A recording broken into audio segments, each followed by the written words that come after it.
1. It's 5:05 and welcome into a Friday edition of the Carolina Journal News Hour. News Talk 1110 99.3 WBT. I'm Nick Craig. Good morning to you.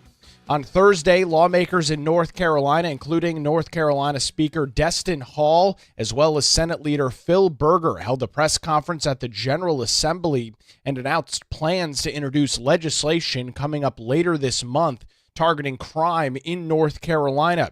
This all coming after the recent murder of Irina Zaruska, a Ukrainian refugee who was living in Charlotte when she was brutally murdered back on August the 22nd. That press conference was opened by House Speaker Destin Hall. Another tragic time in our country with the murder of Charlie Kirk yesterday, and for us here in North Carolina, coming on the heels of a tragedy on the Charlotte transit system recently with the murder of the Ukrainian refugee who was on the train that night. And so over the course of the past really couple of weeks, we at the General Assembly have been thinking about what we can do to prevent the tragedy that happened in Charlotte from ever happening again in this state. And so we're still in the homework stage, finding out how this specific case happened. But from what we can tell so far, this was largely as a result of somebody being released from a jail who should not have been released from a jail. An individual who had a violent history, a convicted felon, had multiple charges, clearly had mental health issues, had multiple interactions with Charlotte-Mecklenburg Police Department, and somehow was allowed to walk out of the jail by a magistrate by simply signing a written promise to appear. Again, when all those facts were known, or certainly should have been known at the time. And so we've got to get to the bottom of how it happened in this case, and we're looking at a number of possible legislative actions to take, reforming various issues with our magistrates, with pretrial conditions of release, which we'll talk about more in just a moment. That's House Speaker Destin Hall kind of doing the open there. He then turned it over to his colleague in the Senate, Leader Phil Berger, who said that based on all of the facts available, Zaruska, well, she should still be alive. Irina Zaruska should still be alive today. But her life was tragically cut short because of the atrocious policies pushed by out-of-touch politicians and court officials that prioritize a perverted vision or version of equity and politicized social justice over real and tangible justice. The hardworking men and women in law enforcement go after and catch violent criminals, but all too often, as soon as the criminals are brought before a magistrate or a judge, their efforts to keep our communities safe go down the drain. We cannot stand by while our cities are held hostage by soft-on-crime policies.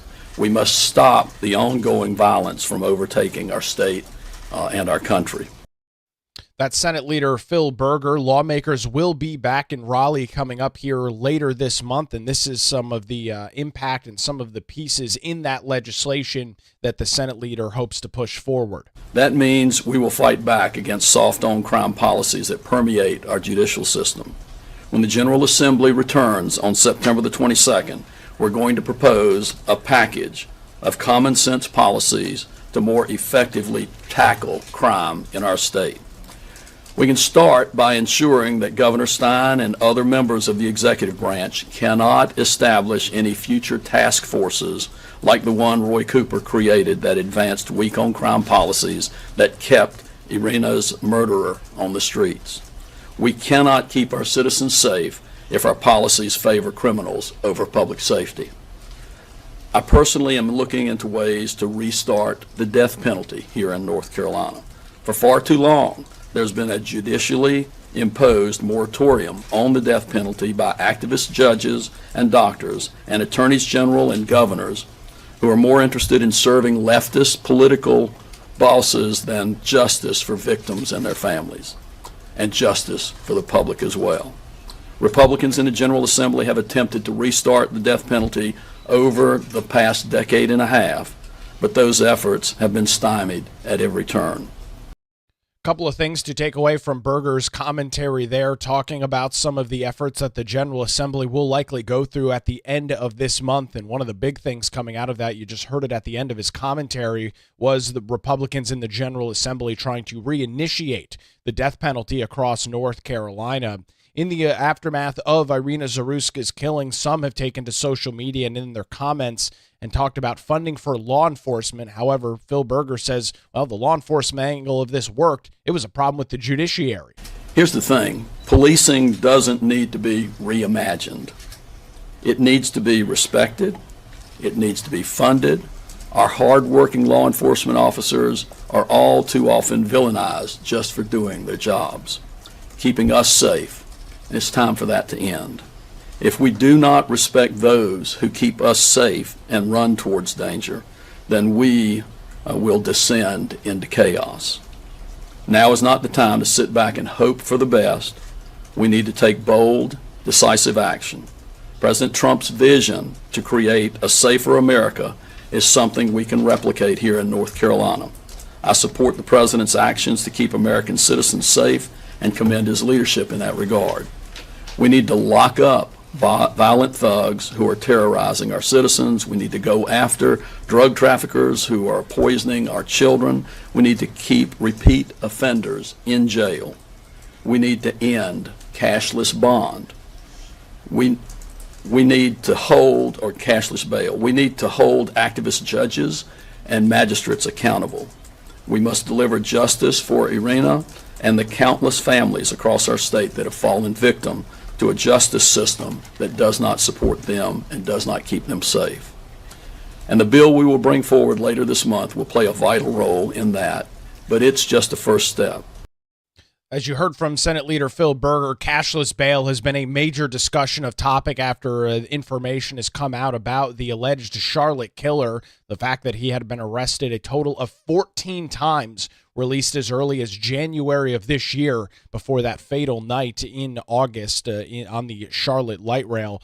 House Speaker Destin Hall also made some commentary on the cashless bail system that is playing out in some North Carolina cities. Touch on a few of the specifics that we're looking at as well, along with, as Senator Berger mentioned, ending cashless bail in this state. What happened in this situation was an individual who could have been given a secured bond. I mean, they would have had to have paid some amount of money in order or get a bond to get out of jail. And this person, instead of being required to do that, was allowed to sign a piece of paper and walk out of that jail. And again, we're talking about an individual who had a prior violent felony conviction, who had served time in prison, who had been charged at least 13 times before that latest charge when he was allowed to walk out, an individual who obviously had some form of mental health issues, again, allowed to walk out of that jail. So when folks come in and before a magistrate and they've been charged with a serious crime, if they're they have a prior violent felony on their record, it simply should not even be an option to allow that person to have some sort of cashless bail. They should be held in the jail under a secured bond, and if that had happened here, then most likely the victim in Charlotte would still be alive today. That's House Speaker Destin Hall commenting at that press conference that took place in the General Assembly yesterday. A lot of focus also on the magistrate judges. House Speaker Destin Hall had plenty to say about that as well. We've also got to look at the way that we handle magistrates in this state. Charlotte has had a problem, Mecklenburg County has had a problem with its magistrates for a long time now. And I'll remind most of you all that we had a bipartisan bill that I worked on personally dealing with pretrial integrity, called it the Pretrial Integrity Act. And it basically said if you're out already you've got a charge already and you're out on bail and you get charged again, we're going to make it much more difficult for you to get out pretrial. And we worked with the Mecklenburg County DA, we worked with city leaders in Charlotte, worked with the chief of CMPD on that bill, and they agreed with that. And we were able to get that bill done. But it obviously was not enough. And so when we have magistrates who were asleep at the wheel, like this one obviously was, we've got to make a change. And so we're going to be looking at some oversight of magistrates, looking at the way that we select magistrates, looking at ethical issues with magistrates, and making sure that the folks who are making these decisions are paying attention to what they're doing and that they're trying to serve the public safety and not some whatever left-wing interest or whatever other interest they have other than public safety. That's what a magistrate should be doing. So we're going to look very closely at that.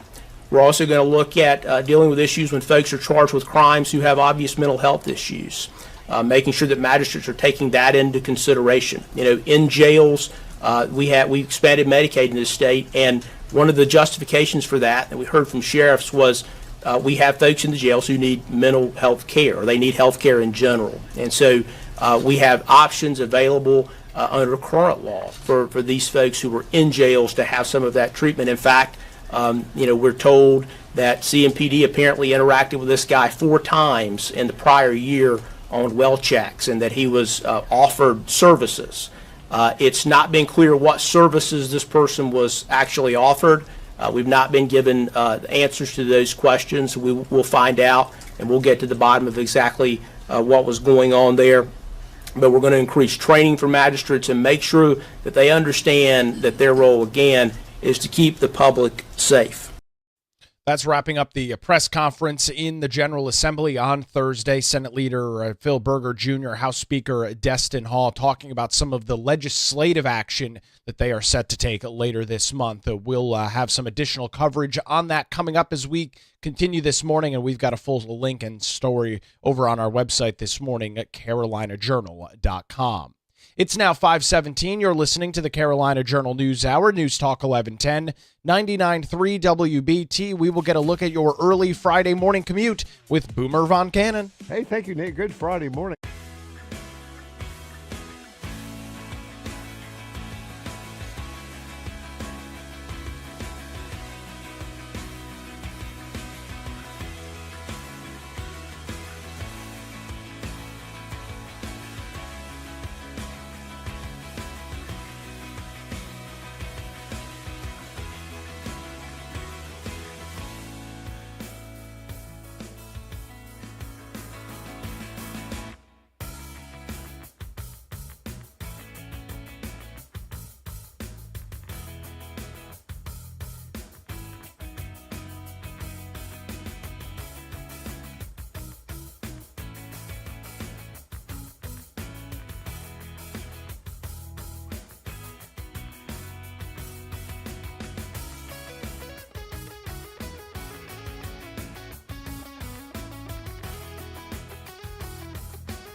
It's 22 minutes past the hour. Welcome back to the Carolina Journal News Hour. News Talk 1110 99.3 WBT. As we get into the later parts of this month, a lot of attention will be focused on Western North Carolina as we approach the one-year anniversary of the unimaginable amount of devastation and destruction left in the western half of our state after Hurricane Helene last year. And as that one-year anniversary approaches, some great news coming out this morning. The United States Department of Homeland Security, DHS, has announced that Western North Carolina has been approved for an additional $12 million in FEMA grant disbursements.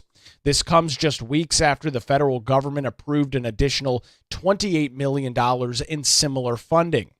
DHS Secretary Kristi Noem announced in a press release that the grants are for reimbursements for critical infrastructure repairs to restore essential services and fortify North Carolina and our cities and towns against future disasters, including millions of dollars in infrastructure and upgrades, as well as much-needed resources to replace and rebuild critical community projects across our state. United States Senator Ted Budd, who has over the last couple of weeks put some pressure on the President Kristi Noem and others within the federal government about the timeline and the swiftness in reimbursing or allowing and allocating these funds, said on X that he was glad President Trump was able to fast-track this funding.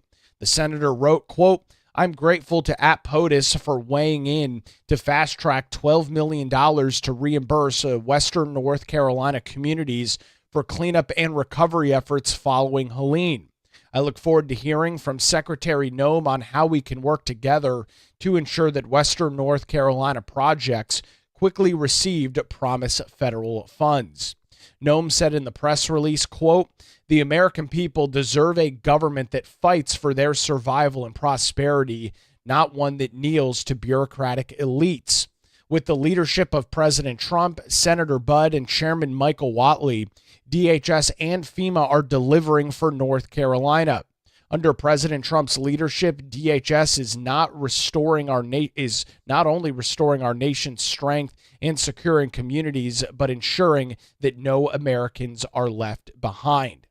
DHS said that the disbursement of that money is a broader effort of more than $322 million worth of FEMA commitments to North Carolina from the Trump administration, and brings that total amount of reimbursement and recovery to over $161 million since July the 14th.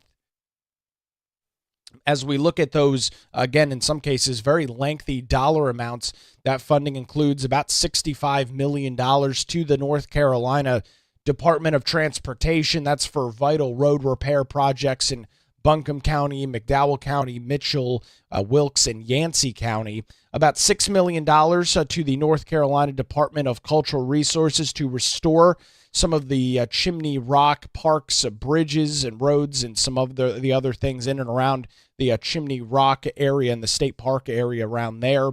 $5.8 million to the town of Beech Mountain, that for repairs to washed out sections of Buckeye Creek Road and Charter Hill Road, as well as additional money for power grid distribution systems and fortifying that as well. Last month, it was announced that Renew NC, North Carolina's long-term disaster recovery initiative, finished making storm-related repairs to the first home approved through assistance from Renew NC's North Carolina single-family home housing project. Moline Waters was the first applicant approved for assistance through that program. Renew NC is funded in part by a federal community development block grant for disaster recovery, also known as a CDBG-DR. That money coming from the Department of Housing and Urban Development, or HUD. And of the total $1.4 billion in that federal block grant, funding was allocated to the state for Western North Carolina recovery needs. And out of that, $807 million is allocated specifically for this single-family housing program. The program is the first of a series of recovery initiatives to be offered by the North Carolina Commerce Department's Division of Community Right Revitalization under the program name Renew NC.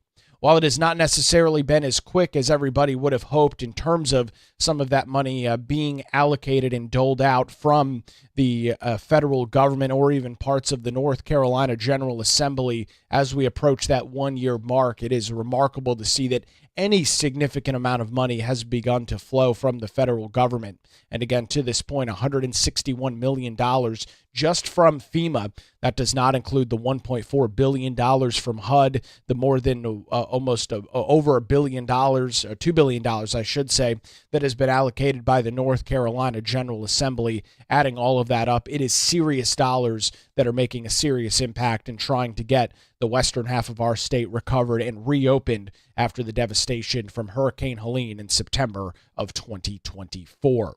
We've got some additional coverage on some of those monies, where it is being spent. It's available over on our website this morning, carolinajournal.com. That headline story, another $12 million plus in federal recovery funds headed to western North Carolina after Helene. You can read those details at carolinajournal.com. Where it's now 5:29, News Talk 1110, 99.3 WBT. We will get another look at the roadways on your early Friday morning commute. We'll head on over to the traffic center and get an update from Boomer Von Cannon. Hey, thanks a lot, Nick. Looking pretty.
It's 5:35. Welcome back to the Carolina Journal News Hour. News Talk 1110, 99.3 WBT. Turning our attention back to Utah this morning and the assassination of Charlie Kirk earlier in the week. Law enforcement officials, both local, state, and federal, continue the manhunt this morning as they are still working to track down the shooter that they believe is responsible for shooting Kirk in the neck Wednesday afternoon while he was hosting one of his Turning Point USA college tour events, leading to his death.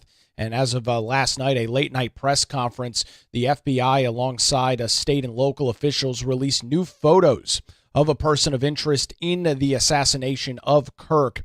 The images show a male wearing jeans, a long-sleeve black shirt with an American flag, black sunglasses, and a hat. The FBI also noted that they are offering a $100,000 bounty for information that helps crack that case.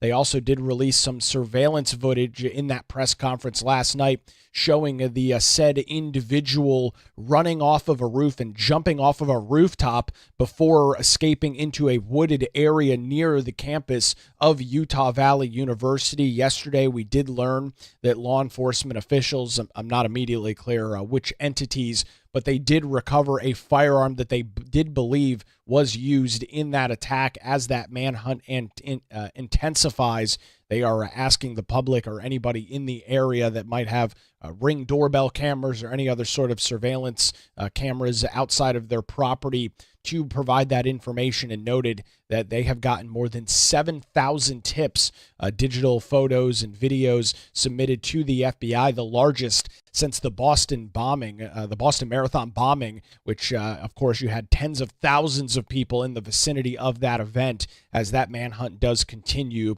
we'll continue to keep our eyes on the details. Again, a horrific situation unfolding earlier this week in Utah, where conservative commentator Charlie Kirk was assassinated in cold blood while doing a college tour event, having a free-spirited debate with college students and others at Utah Valley University. We'll continue the coverage right here on the Carolina Journal News Hour. With that, a member of the Carolina Panthers team, not a player, but somebody in the back office, has been fired after remarks made on social media in the wake of Kirk's assassination. A football communications coordinator for the Panthers reportedly wrote just hours after the assassination, "Why are you sad? Your man said it was worth it," including photos of Kirk. Those details coming in from the Charlotte Observer. A source familiar with the team's decision told the Post-Millennial that an individual by the name of Charlie Rock was fired Thursday morning. He had interned with the team's communication department in 2024 and had recently been promoted to a full-time job in the department. This caused the Carolina Panthers to put out a public statement on their X account yesterday saying, quote, "The views expressed by our employees are their own and do not represent those of the Carolina Panthers. We do not condone violence of any kind, and we are taking this matter very seriously and have accordingly addressed it with the individual." As the reports are this morning, that individual by the name of Charlie Rock has been fired from his position at the Carolina Panthers. Other individuals being put under the spotlight as well for some of their really what only can be described as evil comments after Kirk was gunned down Wednesday afternoon in Utah. Interesting to see the Panthers. They did come forward and speak about it publicly, posting that on their X account yesterday afternoon. Turning our attention back to North Carolina this morning and some of the ongoings in the General Assembly, a press conference taking place yesterday in Raleigh. House Speaker Destin Hall, Senate Leader Phil Berger announced that later this month, when the General Assembly will be back in Raleigh, that they plan to introduce legislation targeting crime in North Carolina in light of the recent murder of Irina Zaruska, a Ukrainian immigrant from Charlotte who was killed while riding the Charlotte light rail back on August the 22nd. Senate Leader Phil Berger described what some of that legislation could in fact look like. That means we will fight back against soft on crime policies that permeate our judicial system. When the General Assembly returns on September the 22nd, we're going to propose a package of common sense policies to more effectively tackle crime in our state. We can start by ensuring that Governor Stein and other members of the executive branch cannot establish any future task forces like the one Roy Cooper created that advanced weak-on-crime policies that kept Irina's murderer on the streets. We cannot keep our citizens safe if our policies favor criminals over public safety. I personally am looking into ways to restart the death penalty here in North Carolina. For far too long, there's been a judicially imposed moratorium on the death penalty by activist judges and doctors and attorneys general and governors who are more interested in serving leftist political bosses than justice for victims and their families, and justice for the public as well. Republicans in the General Assembly have attempted to restart the death penalty over the past decade and a half, but those efforts have been stymied at every turn. Some interesting commentary there from Senate Leader Phil Berger talking about the death penalty, trying to reinstate that. That will be an interesting process to watch unfold coming up here in just a couple of weeks. House Speaker Destin Hall talked about one of the big discussions in this case, the rampant use of cashless bail in major metropolitan areas across the country. Touch on a few of the specifics that we're looking at as well, along with, as Senator Berger mentioned, ending cashless bail in this state. What happened in this situation was an individual who could have been given a secured bond, meaning they would have had to have paid some amount of money in order or get a bond to get out of jail. And this person, instead of being required to do that, was allowed to sign a piece of paper and walk out of that jail. And again, we're talking about an individual who had a prior violent felony conviction, who had served time in prison, who had been charged at least 13 times before that latest charge when he was allowed to walk out, an individual who obviously had some form of mental health issues, again, allowed to walk out of that jail. So when folks come in and before a magistrate and they've been charged with a serious crime, if they're they have a prior violent felony on their record, it simply should not even be an option to allow that person to have some sort of cashless bail. They should be held in the jail under a secured bond, and if that had happened here, then most likely the victim in Charlotte would still be alive today. A lot of other issues also talked about and could be potential legislation coming up later in the month of September, discussion about magistrates and some of the policies that they use to allow people, especially those that are struggling with a mental health issue, have multiple run-ins and multiple convictions throughout the judicial system, putting some accountability on them, and also talked about the budget in Charlotte and digging into that as well. The other thing that I think it's critical that we look into is the budget in Mecklenburg County and Charlotte, and to see where are they spending money at where they maybe shouldn't be. I've seen some reports about some grants that they receive from groups that their purpose is to keep people out of jail, or they're opposed to requiring cash bail. We're going to look at some of those grants and see if maybe that played a role in this case in Mecklenburg County.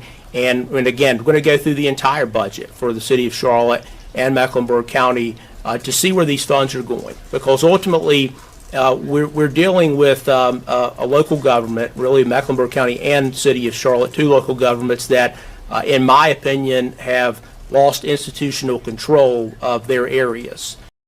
Some very strong words there from House Speaker Destin Hall. They appear to be looking at everything. There was a quick question and answer period that took place after the two leaders of both chambers of the General Assembly introduced or really talked about what they will be introducing over the next couple of weeks. Indications are that both Phil Berger and Destin Hall have been in conversation and in contact with Governor Josh Stein. It's not immediately clear whether this will work through the General Assembly on a bipartisan nature, but I'm sure that's something that lawmakers are looking at. As the schedule looks right now, lawmakers will be back on Monday the 22nd, or the week of the 22nd, in Raleigh for another at least a couple of days, as there are still some veto overrides that continue to be discussed, and now some of these pieces of legislation trying to crack down on repeat offender criminals, cashless bail, accountability for magistrates and even some discussions about potentially revitalizing the death penalty here in the state of North Carolina. We will be watching everything out of the General Assembly very closely, and we'll continue that coverage. We've got a full story this morning over on our website, carolinajournal.com. The headline, NCGA to introduce crime legislation in the wake of recent murders. You can read some additional coverage of that. And of course, as lawmakers make their way back to Raleigh, we'll keep you up to date with all of the coverage right here on the Carolina Journal News Hour. It's now 5:46, News Talk 1110, 99.3 WBT. We'll get another look at your Friday morning commute. We'll head on over to the traffic center and get an update with Boomer Von Cannon. Hey, thanks so much, Nick.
Good morning again. It's 5:52. Welcome back to the Carolina Journal News Hour. News Talk 1110 99.3 WBT. As we were talking about a little bit earlier this morning, some additional federal funds coming to the state of North Carolina dealing with Hurricane Helene as we approach the 1 year of that devastation and destruction. But one of the underreported stories earlier this year was Tropical Storm Chantal. We talked about it. That storm affected the central part of our state back in July, in days after an announcement that Western North Carolina would be receiving more money.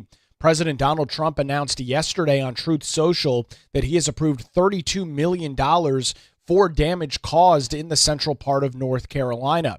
The president, writing on Truth Social, quote, "I am proud to approve nearly $32 million in assistance for the great state of North Carolina, which I won big all 6 times, including primaries." In response to their recent flooding events in July, Senator Ted Budd and future Senator Michael Whatley and all of our incredible North Carolina Republicans have asked for this, and I'm happy to do it. North Carolinians deserve it. I just notified Governor Stein, and I fully expect that he will make sure that the funds are used to help the state recover quickly. He then went into talking about some of the struggles that the state of North Carolina has dealt with in the past with hurricane recovery, including some of the disastrous response from former Democrat Governor Roy Cooper, who, of course, is the leading Democrat candidate in that Senate race that will be taking place late next year, a primary coming up in March of 2026.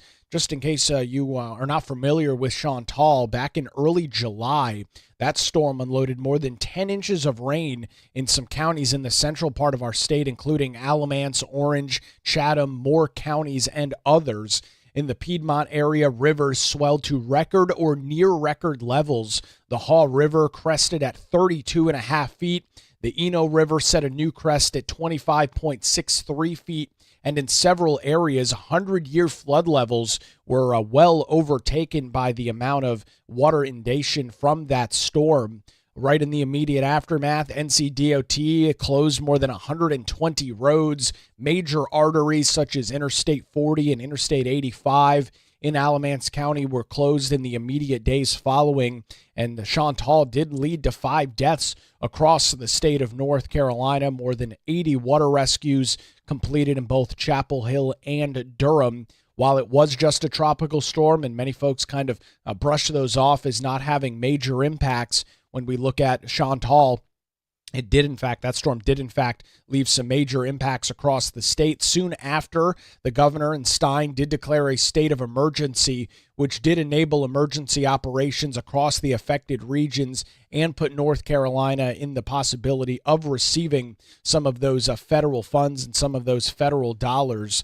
The governor posting on his X account yesterday afternoon, quote, "Great news. I just got off the phone with President Trump, who pledged his support for Tropical Storm Chantal and Hurricane Helene recovery. It's all hands on deck, and I thank him for helping North Carolina rebuild. I look forward to working with the administration to deliver critical resources to North Carolina. Let's get this work done." U.S. Senator Ted Budd also commented on this as well, saying, quote, "I'm deeply grateful to POTUS for clearing the deck of $32 million in public assistance grant reimbursement for Helene recovery and Helene cleanup and recovery and Tropical Storm Chantal. Dramatically addressing the backlog of projects waiting to be funded is great news for North Carolina, and especially in the western North Carolina as those communities approach this storm's 1-year anniversary."